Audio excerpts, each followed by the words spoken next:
Hello, and welcome to the English with Colin Podcast, a podcast for English language learners. My name's Colin, I'm an English teacher in Tokyo, and if you're looking to improve your English skills and gain more confidence in your ability to communicate in English, you've come to the right place.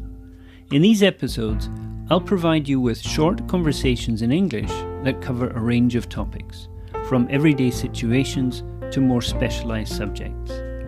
These conversations are designed to help you practice your listening skills and pick up new vocabulary and grammar along the way. Regular listening practice is key to improving your English, and I hope this podcast will become a valuable resource for you on your language learning journey. So sit back, relax, and enjoy the conversation. And remember, the more you listen, the more you'll learn. This is episode 19, and in this episode we're talking about festivals in Japan. Hey Sue. Hey. How are you? Good, how are you? I'm very well. Today I want to talk about festivals in Japan. So today we have just come back from a festival. Yes. We went to a local festival celebrating the Shinsengumi. The Shinsengumi were, it's hard to explain, but they were a small group of fighters, swordsmen, who were commissioned by the military government. And yeah, their job was to protect the shogunate representatives down in Kyoto. So yeah, it's a very kind of interesting group in Japanese history. So this was sort of the 1860s. But it's an important festival around here because one of the key members of this Shinsengumi group is from the town that we live in. So they have a big festival. Now, what did we see at the festival? There was we when we arrived there was a little bit of a show. Yeah. And they were fighting with swords. Right. Yeah, like you might see in a sort of samurai drama, TV drama. Yeah. There was these kind of fights with multiple people, and they're quite action packed and very kind of dramatic. There's lots of kind of slow motion moments. And lots of dramatic screams and shouts as they're doing it. So yeah, I think that's a highlight for the guys who perform in these sword fights. It was amazing, yeah. So that's one thing that we saw. We also saw a parade. It was a parade, yeah. There was a parade of what would be the members of this group, these soldiers, kind of marching down the main street. There was a couple of guys on horseback, and some of the guys really kind of got into it. They sort of acted the part. They were sort of posing, shouting and screaming and speaking in a different way. I don't know if you noticed, but speaking in the samurai spoke differently, or maybe people of that time spoke differently. If you ever try to watch a samurai drama, it's not standard Japanese. So some of these guys were speaking in that way, which was obviously part of the character. But anyway, we were at that festival today, which is celebrating a historical, it's a historical festival. But most of the festivals that you see in Japan are not historical, they're more religious. Yes, they will be linked to the temple, right, yes. In the area. The temple or the shrine. The shrine. In the area. And they're held at certain points throughout the year. Spring, autumn, summer, and even New Year. There's usually big... maybe not festivals, but there's big events at New Year. All the celebrations, right, throughout the year. Right. Yeah. But the nice thing about these celebrations is that, there's always, not always, but usually there's a fair. There's things happening around the shrine. Right, yeah. I think especially, the last sort of big festivals that we went to were down in Fukuoka, actually, down in Kyushu. Yeah. And that was during Obon. During Obon, yeah. So we were there for those festivities. And that was it was good fun. Oh, just to explain what Obon is. Obon has a lot of similarities to the Mexican Day of the Dead. Yes, we celebrate the same, actually. In Mexico, you celebrate a very similar thing. The idea that, the spirits of the people that have left us, they come back on a certain day. Right. And we celebrate them. Yeah. So if you know the movie Coco, that kind of explains what the Disney film Coco. Yes, that's the Mexican Day of the Dead. The Mexican Day of the Dead. So Obon happens in the summer, in August in Japan. It's a nice one as well because you dance.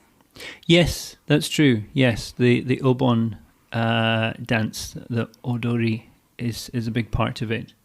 We enjoyed it outside. It was just next to the main station, Hakata Station. Yes. Just out the rear of the station. There was a huge area where people were eating and drinking and dancing and really kind of enjoying it. A lot of young people wearing yukata, the kind of summer kimono. Yes, it's a nice part of it as well because you dress up in a way and everyone looks fantastic. Men and women, they look great in their yukatas and jimbes and it's all of these summer clothes. A very clean look, I think. It is. Especially if you have the shoes as well and you've got your little fan. Girls have maybe like a little bag. It was nice. Other things you might see maybe in a spring festival or an autumn festival is the shrine, a portable shrine.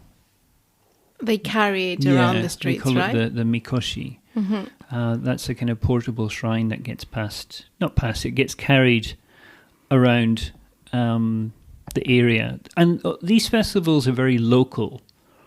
Like each area will have its own little festival.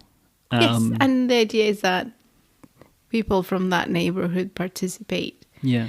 And that is great. And when we used to be in Shinjuku, there was a festival, but then there was like a day later, it was the same festival, but with little kids. They were learning how to do it. Yeah, I guess they were kind of learning. Yeah, I remember you said one day you kind of heard this noise and you're like, what's that noise? And you looked out the window and you saw this small group of kids basically doing the festival, but they were carrying a small version. A small version, yeah. Of the portable shrine. And they were on the back street, so they wouldn't go into the main street. Right. Because it makes sense. It would be dangerous. It's busy, but it was the back street, so it was from the balcony. And they were doing this and they were delighted. And all dressed up and doing it very professionally, I must say. As you said, kind of learning how to do it. Yeah. Because you need to be kind of organized and work together. These things are heavy. There was actually a big accident. I don't know if you saw that in the news. I think maybe a month ago. One of these really big shrines. I don't know if it was down in Osaka or somewhere, but one of them fell. Yeah, that sounds terrible. They're heavy. They're really, really heavy, and if you lose it, it's gonna go. It's gonna fall. Okay, so and these are always accompanied by music. A flute, is it a flute? Yes, there'll be flute. There's the Japanese flute. Yes, which is like a bamboo flute. It's a very special sound as well. Yeah. Very, very unique. And then drums. Taiko drums. Yeah. And the people carrying the shrine, they are singing. Yes, they've got some kind of. I guess it kind of helps with their movement, timing of the movement. Maybe I don't know. So yeah, you can hear, and especially when we were in Shinjuku, there's lots of shrines happening. Lots of festivals happening in different areas, and you can hear. And like, okay, shall we go and try and find, what's going on? Yes, you go to these festivals by ear. It's like there's some sound over there. Let's go and investigate. Let's grab a beer and then go and try and find this this parade. And it's nice because when you arrive, there's always food. And what kind of food do you like? Oh, well, there's always some sort of yakisoba, noodles. Like fried noodles, yeah. What else? Okonomiyaki. There's also okonomiyaki. You got to explain what okonomiyaki is. It's like a pancake. It's like a savoury pancake. Savoury pancake with with vegetables. There's usually some grilled meat, chicken or meat or tongue as well. There's a lot of tongue. Yeah. There's I like the it's called taiyaki. What's a taiyaki? Taiyaki is kind of like it's the thing that's shaped like a fish, and it's like a pancake batter in the shape of a fish, and inside there's kind of two halves to it, and then inside you might have red bean paste like anko, or you might have custard, or maybe chocolate or something like that. I like those. I have quite a sweet tooth, so I enjoy the taiyaki. There's also the grilled fish, and it's the fish, small fish, and it's kind of salted. I don't know. It's really salted. It's really salted. I don't know if it's with water and salt. I don't know how they do it. And then it's grilled, and it's in a stick. It's on a stick. On a stick. And then people just grab the stick and they just eat it. But it's with bones and everything. Yeah. So it's a bit difficult for me. Yeah, I think we stayed at a kind of old farmhouse in Nyotum. And that was one of the dishes that we had for dinner, was this kind of fish on a stick. And it was just, this fish just very, kind of put on a stick and grilled very, very slowly for a long time. And you eat the whole thing. Yes, the bite is meat and bones. Yeah. There's a good crunch to it. Yeah. But at the same places, they usually also have some mochi, which is also being grilled. And that's delicious. I really like that one. Mochi? Yeah. What is mochi? Mochi is rice. I think the way they translate it is like rice cake. Rice cake. It's like a chewy kind of, It's like a special kind of rice as well. Yes, mochi rice, it's different to regular kind of. So when you cook it, and if you start moving it, it starts making up a little kind of dough. Yeah, it feels, it almost makes like a paste. It creates like a paste, and then they have this wooden hammer, and they hit it, and it's like and there's someone that comes in and moves it, and then the hammer comes, and then it's like a dance. Well, they have to be very coordinated, definitely.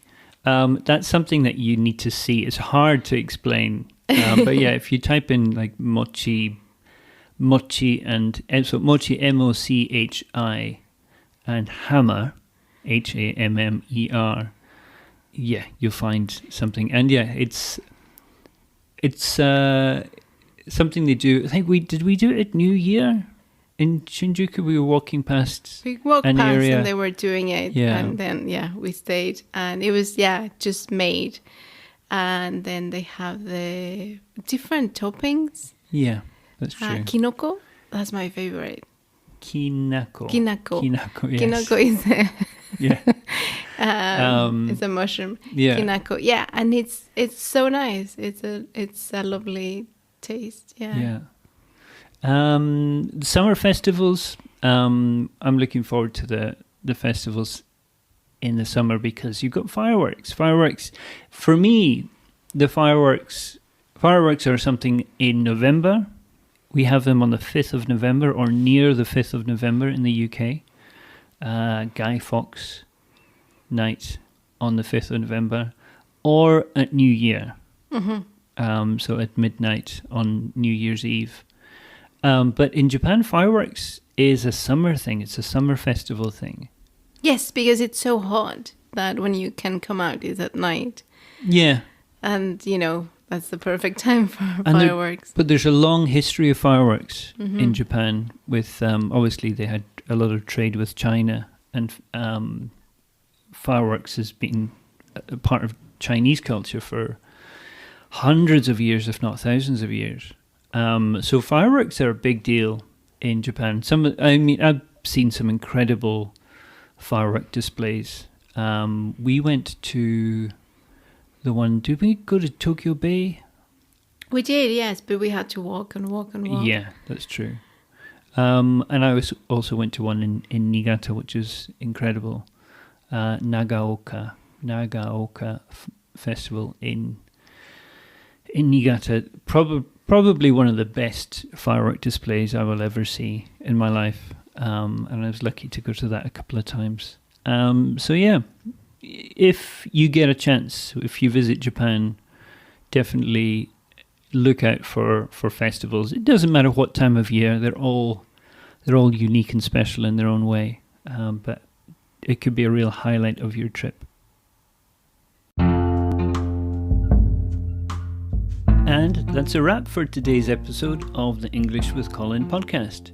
I hope you enjoyed listening to the conversation and found it helpful in your language learning journey. Remember, the key to mastering a language is regular practice. So make sure you listen to our podcast regularly and keep honing your listening skills. We appreciate your support and feedback.